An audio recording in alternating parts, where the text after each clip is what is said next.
Hey everyone, I'm Brent Barnett with Gibraltar Hardware, and welcome to Brent's Hang. Over this past year, you've probably seen that we've done a lot of interviews with some really cool drummers, but not all of the interview ends up in the video. However, these guys say some really cool things that unfortunately you guys miss out on because the interviews get put on the cutting room floor.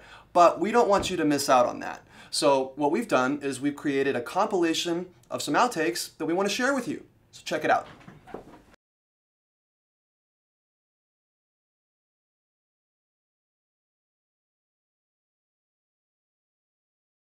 I brought a no-leg snare stand that we can attach to the rack. It's not. I don't know. You may have experienced this with like the snare stands like hopping around when you play. Yeah. This won't happen anymore. Yeah, nah, and that's the thing. Once I saw the stealth system and how that stuff like goes up under, I was like, oh, this is gonna be. I was telling him, I was like, this is gonna be some good stuff, because it's just, to me, it just makes life a little bit easier, and even down to the fact that the Matchbox Falcon hi-hat stand now has removable legs. So even if we can even work around some stuff where shoot an arm extension out to hold the hi-hat in place. Right. We don't have to have legs on a hi-hat stand. Yeah. So in my brain, I'm like, look, we can clear. Let's not put the football on the floor. Stick it up somewhere else. Can they even talk about running the wires around the rack? They're like we everything. Keep the floor clean. They're like, we can, we set your wires in place on your rack, and we'll leave them. Yeah. We actually even have like wire clips that you can actually run the cables right on the bars. There we go. Because that kind of stuff, they're like, the monitor engineer is pretty much, he's like the go-to guy on most of that stuff. He's been around for a while. Yeah. So he's like, hey man, whatever you want to do, we'll do. And I'm like, let me know. It also makes your job easier, because this is a team effort. Yeah. Right. Like, you know what I mean? This has always been, our team is a really great team. It's like a family. Yeah, I don't know how we would be separated. I don't know if like I think one gig I had to tech for myself. That's before you came on board. And he's like, and he's looking at me like, do you know what you're doing?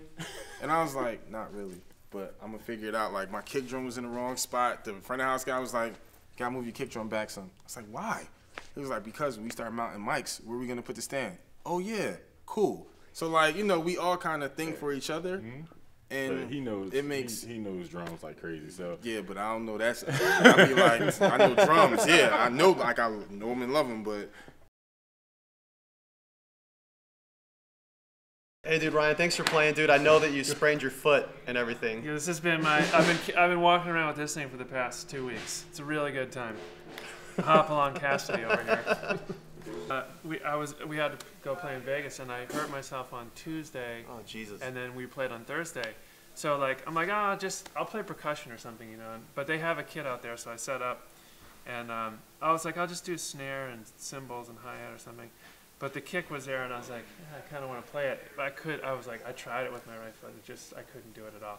So I set it up backwards and put the kick over here and put the hi-hat. Like set it up left-handed, played open-handed, but used my left foot to play the gig. And I gotta say, it was really fun. It was hard. I'm not like a double kick player, so I don't play my left foot playing kick patterns very often. Makes you have to reverse everything in your brain. So I was really like thinking, I could tell like the guys in my band were like, dude, there were some points I was looking at you and I could tell you were like thinking about what you were playing, because I really was. It's like I'm so not used to like that. But we got through it and it was fine. I got through the gig. It was a challenge, and it made me sort of want to like go and set up a kit backward, left-handed, and learn how to play left-handed just for a different, because it makes you play different. Like I was playing things that I wouldn't normally play in the songs, because I had to compensate for, being over here playing like, because there's a lot of like, for whatever reason, there's like 2 or 3 songs that have like this,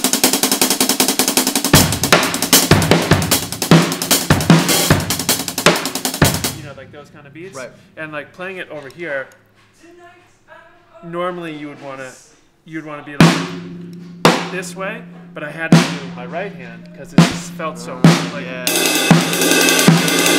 it's so weird. Yeah, I can imagine. So, but it made me like kind of think like, oh, that's something I should work on. Just in case. Who knows? Maybe I show up somewhere. Play everything left-hand lead. Yeah, I show up somewhere and there's a kit set up left-handed. I could like go jam. It wouldn't be a problem. I can imagine just being a left-handed player, and you've got to sit down at a backline or house kit, and then, hey, can we move everything around? Yeah. No. No, we can't. I got tired of the stands, man. I hated. I play a large setup. You know, depending on the gig I'm using. For the most part, I would have like 1 million stands on the deck, man, and with having to do my number one job, which is playing, and then number two, making sure everything doesn't fall over, everything stays in place. It was just a lot, man, you know? So I wanted something I knew was gonna be sturdy, gonna be dependable, it's gonna look clean on stage, you know? Definitely with like all of the mic stands and all that stuff in the way, it'll look clean. And something that's just gonna, you know, rock with me to the end. So Gibraltar was the way to go, you know, of course. With the Gibraltar rack, we had some challenges. Glen has a 10-inch tom off to his left side, and I was wondering how we were going to fit The that. flying 10. The flying 10. Yeah. It's above the hi-hat. Like right. it's in a weird 10 place. and then hi-hat and then 12. It's in a very weird place, yeah. We simply cut a pipe and we put a tom mount in it. You can place it anywhere you want. And once it's done, you can still move it. We can move it a couple of inches up or down, push it back. There's so much flexibility. With stands and hardware last year, that was you can't tough. get it. Right. That was a tough one. I mean, you figured that out, but it took like, you know, it's on a cymbal stand, but then there's a clamp and a tom holder up high, and it got kind of complicated. And everybody knows shaky.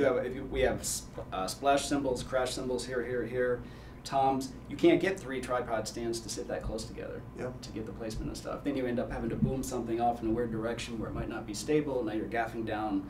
Yeah, that's where the cymbal tape stands and the stuff like sandbags that. come in right That's there. what you don't have to do with the Gibraltar rack.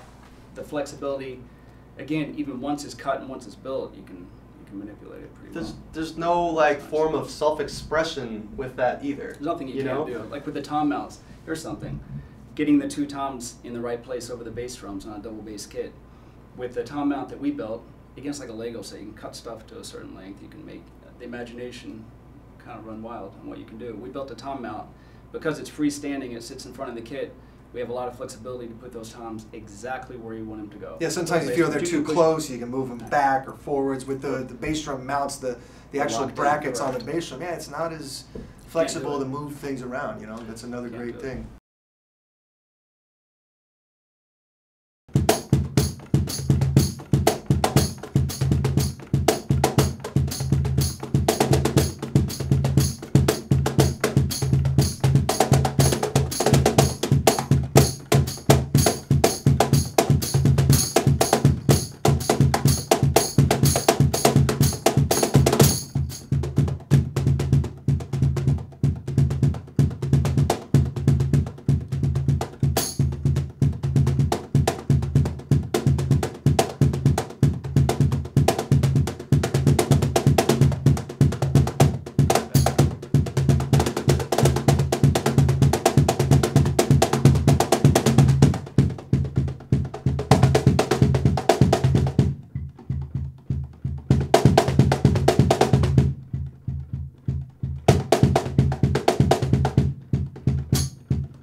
Good. It was great. It's always great hanging with Brent.